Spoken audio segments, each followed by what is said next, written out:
I want to give you a few quick tips for working with sound effects in Windows Movie Maker. Okay, there's several ways you can work with sounds. One, you can literally just drag sounds in. Now, I don't suggest doing that. It's not the best way to use Movie Maker. There are other programs that are better for this, but this is the program we have. It's free. It comes with Windows, so that's why I'm going to demonstrate that. So I can drag sounds. What is good is to collect all of your sound effects. Download sound effects. I have other videos about that. I have a whole series on how to find and download sound effects, so you can just look for how to download sound effects or how to download music. But what you want to do, the best way is to collect all your sound effects, put them in a folder. So make a folder and just call it sound effects. So in fact, we can just do that right now, okay? I'm just going to right click on my desktop. And you can do this if you're one of my students. I would put this in your H drive. So I would open any folder on the desktop and then go to your H drive. And in your H drive kind of looks sort of like maybe like this. I would make a new folder and I would call it sound effects. So I'm going to go new folder and I'm going to call it sound FX. And then as I get sound effects, I'm going to put all my sound effects in there and use those for my project. The organization will make working on your videos a lot easier. Okay, but for today I'll be using some different spots, but that's where collect your sound effects. So when you put a sound effect in, the best way in Movie Maker is to go to add music at current point. Now if I were to drag a sound in right now, and I'm gonna just do an example here, I'm gonna pop open this folder and I'm just gonna drag a sound in. I'm gonna drag it in like, oh, I wanna have a sound right here in between these two. You'll see that it just overlapped my entire, it didn't even put it in. I have this evil laugh. I want to do the evil laugh. So I stick the evil laugh right here, and it doesn't look like it did anything. It's not there. So, but now if I insert it like this, let's say I want to put the evil laugh right here, add music, I'm going to use the bottom button at current point. I know it's not music, it's a sound effect, but I'm going to say open. Now that stuck it in, and let's see what happens here. Now, it still bumped this sound out of the way. So when working with sounds, you should always start from the beginning of your animation and work towards the end. Because as you add things, they are going to bump sounds. I can just drag this sound and move it back. I can overlap it over my existing sound. Okay, and you see all those sounds that I had dragged in, they were all underneath. You can double click on a sound and you can shorten the ending. So if you look there, it's shortening the ending of that sound. And I can shorten the beginning by going up, and that will get rid of all the empty space at the beginning of that sound. I can click and drag a sound. I can change the volume by clicking on music volume, and I can lower. So let's say the sound, the explosion here. Let's try this.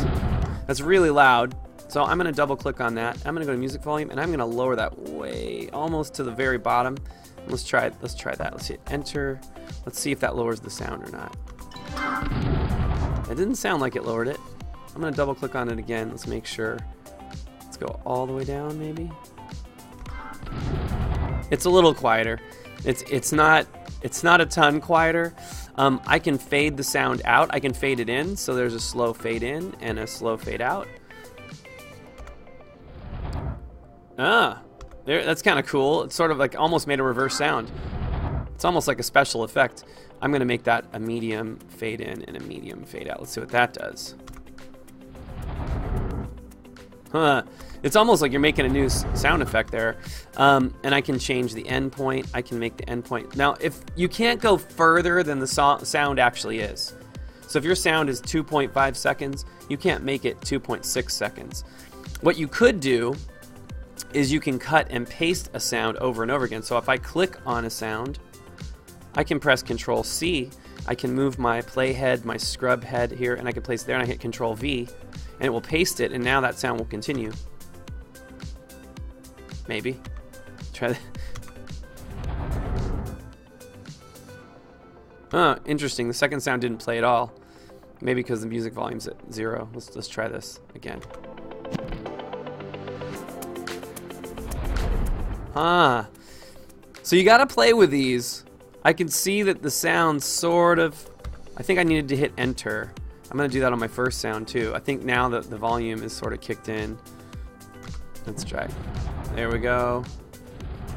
There's my 2 sounds in a row. It doesn't really match with my animation. So to match with my animation, the things you're gonna wanna do are, you're gonna wanna scrub with your playhead, your scrubber, and I'm gonna find the next, oh yeah, right there. When the guy lands, right there.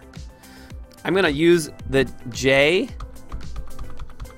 I'm using J and I'm pressing it to the left. J, J, J, J, J, J. Okay, L moves it, so the L moves it forward and J moves it back. And I'm gonna try to find that exact spot where he hits the ground right there. Boom. So I'm gonna add a specific sound there. Let's go to add music at current point. And I'm going to put a thump. And let's see if that worked. Yeah, I don't know if I like that sound. So if I don't like that sound, I can put my playhead right there. I can click on the sound to get rid of it. I just select it once and delete it. And we can try again. Add music, current point. And I'm gonna put a more of a thud. Let's see, thud. Thud medium deep. I like that idea. Let's try that. Play. Yeah, there we go. And then, of course, the punch sound. Now, if you see, the punch actually, this sound is still going on right here. So I can click on that sound, and I can click on music tools if I don't see it. But if you double click on it, it usually opens the music tools. I'm going to change the endpoint so it's shorter. I don't need all that extra tail there. And then right when the fists connect, I'm going to put a thump or a thud or a hit sound. Let's see. It really doesn't matter what you use. I'm just going to use thud medium, and that was good. I like it. So punch. So obviously have some sound right there, like yeah. There you go. So adding sound effects, some tips and tricks for doing that.